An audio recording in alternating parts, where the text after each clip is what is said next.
जब आपके जीवन में रुपए पैसे प्राप्त नहीं हो रहे हों और चारों ओर केवल परेशानियां ही परेशानियां हों, तो इस उपाय को केवल एक दिन अपना लें।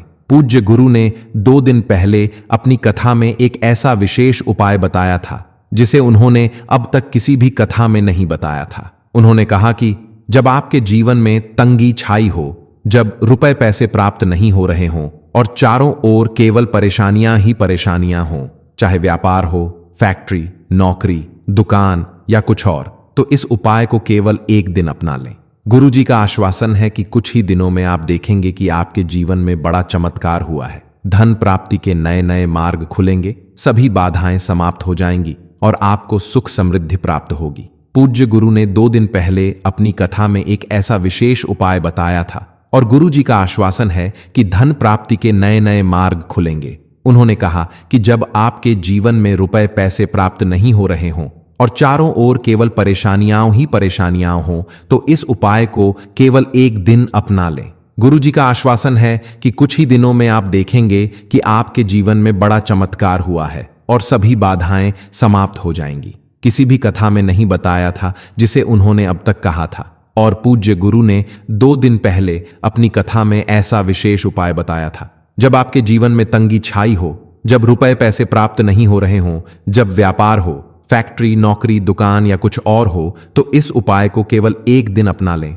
और गुरुजी का आश्वासन है कि धन प्राप्ति के नए नए मार्ग खुलेंगे। गुरुजी का आश्वासन है कि कुछ ही दिनों में आप देखेंगे कि आपके जीवन में बड़ा चमत्कार हुआ है और सभी बाधाएं समाप्त हो जाएंगी और आपको सुख समृद्धि प्राप्त होगी। गुरु ने हम अक्सर इतना अधिक खाना बनाते हैं कि कुछ बच भी जाता है। अक्सर सब्जी या चावल जल्दी खत्म हो जाते हैं, पर रोटी बच जाती है। अगली सुबह बासी रोटियों को घर के सदस्य या बच्चे खाने से कतराते हैं। यदि आपके घर में भी ऐसा होता है तो यह जानकारी आपको चौंका देगी। अगर आप भी ऐसी रोटियां खाते हैं तो समझ लें कि कोई भी आपको माला माल होने से रोक नहीं सकता। इसके साथ ही इस वीडियो में हम कुछ ऐसी गलतियों के बारे में जानेंगे जो अगर आपके घर में महिलाएं करती हैं तो तुरंत रोक दें, वरना पूरा घर बर्बाद हो सकता है। रसोई घर में यह गलतियां कभी नहीं करनी चाहिए, क्योंकि शास्त्रों के अनुसार जो व्यक्ति इन गलतियों को करता है वह निश्चित ही निर्धन हो जाता है और गरीबी का सामना करता है, जिससे पूरा परिवार प्रभावित होता है। शास्त्रों में बताया गया है कि जिस घर में मां अन्नपूर्णा का वास हो, वहां सभी देवी देवता निवास करते हैं और अनाज का भंडार धन दौलत से भर जाता है। यदि आपके रसोई घर में ये गलतियां हो रही हैं तो इन्हें मामूली न समझें और न ही नजरअंदाज करें, क्योंकि आपका पूरा घर बर्बाद हो सकता है। किसी भी व्यक्ति के लिए सफलता में सबसे जरूरी है उसका स्वास्थ्य। यदि शरीर स्वस्थ है तो व्यक्ति हमेशा अपने लक्ष्य को प्राप्त कर सकता है। इसलिए शास्त्रों के अनुसार यदि आपके रसोई घर में ये गलतियां नहीं होती हैं तो मां अन्नपूर्णा प्रसन्न होकर आपको समृद्ध कर देती हैं। अब जानते हैं वह गलतियां, लेकिन उससे पहले अगर आप हमारे चैनल पर नए हैं तो कृपया चैनल को सब्सक्राइब करें और कमेंट बॉक्स में जय मां लक्ष्मी अवश्य लिखें, ताकि जिनके भी इस वीडियो को लाइक और सब्सक्राइब किया जाए उनके जीवन में कभी धन की कमी ना हो। 1. कई बार रोटी बनाने के लिए गूंथा हुआ आटा या बचा हुआ आटा फ्रिज में रखा जाता है और अगले दिन पुनः उसका उपयोग किया जाता है। वास्तुशास्त्र के अनुसार गूंथा हुआ आटा रखने से शनि और राहु के नकारात्मक प्रभाव घर में प्रवेश करते हैं। इससे जीवन में अनेकों समस्याएं उत्पन्न होती हैं और परिवार की समृद्धि में बाधा आती है। ताजी आटा तैयार करना और उसे सही तरीके से संरक्षित करना जरूरी है ताकि सकारात्मक ऊर्जा का संचार हो। 2. टूटे हुए बर्तन। रसोई घर में टूटे फूटे बर्तनों का प्रयोग करना भी अच्छा नहीं माना जाता। इससे परिवार के सदस्यों के बीच मतभेद बढ़ते हैं। 3. 4. भोजन में अनियमितता। खाना बनाते समय भोजन को झूठा अच्छी तरह से नहीं उठाया नहीं करना चाहिए। खाने में मसाले या नमक छकते समय ध्यान रखना चाहिए कि भोजन का अपमान न हो। यदि आप खाना बनाते हैं तो पहले थोड़ा भोजन किसी कन्या को अर्पित करें, जिससे भोजन का शुद्धिकरण होता है। 5. बारी बारी से बाल आना। यदि भोजन में बार बार बाल निकल आते हैं तो इसे मामूली न समझें। ऐसा माना जाता है कि यह राहु केतु के बुरे प्रभाव का संकेत है और इससे घर में धन का नाश हो सकता है। 6. रसोई घर वह स्थान है जहां हम दैनिक भोजन तैयार करते हैं।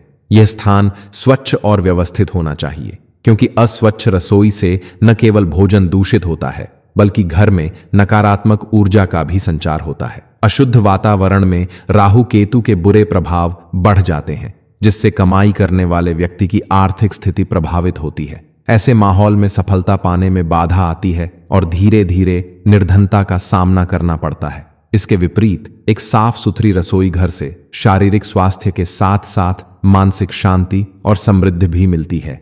नियमित सफाई और गंगा जल का छिड़काव करने से सकारात्मक ऊर्जा का संचार होता है, जिससे घर में खुशहाली बनी रहती है। अतः रसोई घर की स्वच्छता पर विशेष ध्यान देना आवश्यक है, ताकि भोजन शुद्ध और पोषक बना रहे तथा परिवार में समृद्धि का विकास हो सके और हर दिन ऊर्जा संचारित होती है। 7. अपने घर में अप्रयोज्य धारदार वस्तुएं जैसे बेकार पड़े चाकू और छुरी रखना हानिकारक माना जाता है।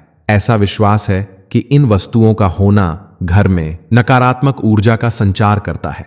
इनका प्रभाव पारिवारिक माहौल में अशांति, तनाव और विवाद बढ़ाने जैसा होता है। अतः ऐसी वस्तुओं को हटाकर या सुरक्षित स्थान पर रखने से घर में सकारात्मक ऊर्जा बनी रहती है। स्वच्छ और व्यवस्थित वातावरण से न केवल स्वास्थ्य में सुधार होता है, बल्कि मानसिक शांति और समृद्धि भी प्राप्त होती है, जिससे घर का वातावरण मंगलमय बना रहता है। इसलिए सदैव सावधानी पूर्वक इसका प्रबंधन करना चाहिए। 8. वास्तुशास्त्र के नियम। रसोई में कुछ वस्तुएं रखनी ही नहीं चाहिए। उदाहरण के लिए किचन में शीशे का प्रयोग नहीं करना चाहिए, क्योंकि चूल्हा देव का सूचक माना जाता है और शीशे में अग्नि का प्रतिबिंब देखकर अशुभ संकेत मिलते हैं। 9. कुछ महिलाएं खाना बनाने से पहले स्नान न करती, हाथ पैर भी नहीं धोती। ऐसा व्यवहार भोजन में दूषितता पैदा करता है। जब खाना पकाते समय बाल या मुंह पर हाथ लगाया जाता है, तो यह गलती भोजन में संक्रमण का कारण बनती है। दूषित भोजन सेवन से परिवार के सदस्यों में विभिन्न बीमारियां फैल सकती हैं, जिससे स्वास्थ्य पर बुरा प्रभाव पड़ता है।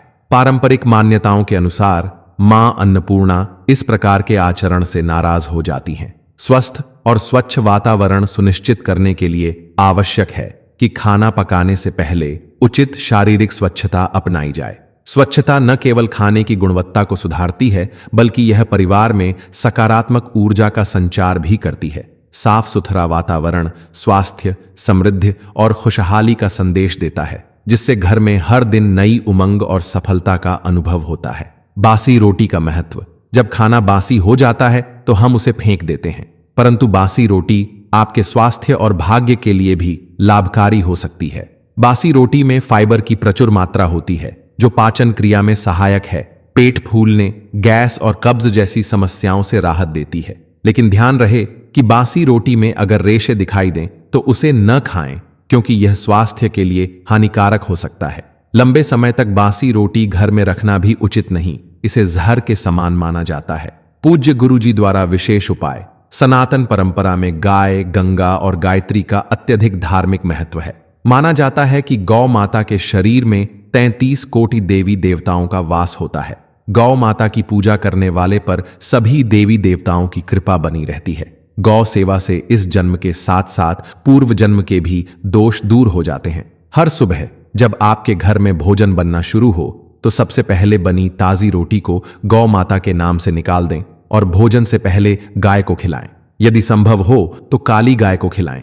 यदि काली गाय उपलब्ध न हो तो सफेद गाय को भी खिलाया जा सकता है। ध्यान रहे कि गाय के लिए प्रतिदिन ताजी रोटी ही बनाई जाए। यदि रोटी बनाई गई है तो उसे तुरंत गाय को खिलाएं, क्योंकि अगले दिन की रोटी बासी मानी जाएगी। सड़ी गली चीजें गाय को न खिलाएं, चाहे फल हों या सब्जियां। इसके अतिरिक्त आटे की 11 गोलियां बनाकर उन पर हल्दी लगाएं और फिर उन गोलियों को गाय माता को खिलाएं। यह एक अत्यंत चमत्कारी उपाय है, जिसे अगर श्रद्धा और नियम पूर्वक किया जाए तो जीवन की सभी बाधाएं दूर हो जाती हैं। जब आप गाय को यह गोलियां खिलाएं तो उस समय उसके सींगों पर हाथ फेरें, पीठ पर हाथ फेरें और मस्तक पर हाथ फेरते हुए गाय माता के चरणों का स्पर्श करें। यह कार्य बहुत पवित्र माना गया है और ऐसा करने से गाय माता की विशेष कृपा प्राप्त होती है। इसके साथ साथ गाय की 7 बार परिक्रमा जरूर करें। यह परिक्रमा आपके समस्त कार्यों की सिद्धि में सहायक होगी। परिक्रमा करते समय मन में श्रद्धा और संकल्प अवश्य रखें कि आप अपने जीवन की परेशानियों से मुक्ति पा सकें और आपके घर में सुख, शांति और समृद्धि बनी रहे। ध्यान रहे, गाय को कभी भी खाली रोटी न खिलाएं। रोटी पर कुछ न कुछ अवश्य होना चाहिए। जैसे कि हल्दी, गुड़, मिश्री, घी या कोई भी शुद्ध व सात्विक वस्तु। खाली रोटी को अशुभ माना जाता है और इससे उपाय का फल अधूरा रह सकता है। जब आप गाय को रोटी दें तो वह ताजी बनी होनी चाहिए। बासी या सड़ी गली चीजें कभी भी नहीं देनी चाहिए। ऐसा करना पाप माना गया है और इसके उल्टा असर भी हो सकता है। अगर आप इस उपाय को पूरी निष्ठा और नियम से करेंगे तो यकीन मानिए आपके जीवन के सभी दुख दर्द समाप्त हो जाएंगे, रुके हुए कार्य बनने लगेंगे और घर में बरकत बनी रहेगी। यह उपाय सनातन परंपरा में बताया गया है और आज भी अनेक लोग इसका लाभ उठा रहे हैं। तो मित्रों, आशा है कि इस प्रस्तुति में दी गई जानकारी आपको स्पष्ट रूप से समझ आ गई होगी। अगर यह वीडियो आपको अच्छा लगा हो तो कृपया एक लाइक जरूर करें। अपने विचार कमेंट बॉक्स में जय सीताराम, जय मां लक्ष्मी लिखकर प्रकट करें और हमारे चैनल को सब्सक्राइब करना न भूलें। आपका साथ और आशीर्वाद हमें और भी अच्छे विषयों पर वीडियो लाने की प्रेरणा देता है। धन्यवाद।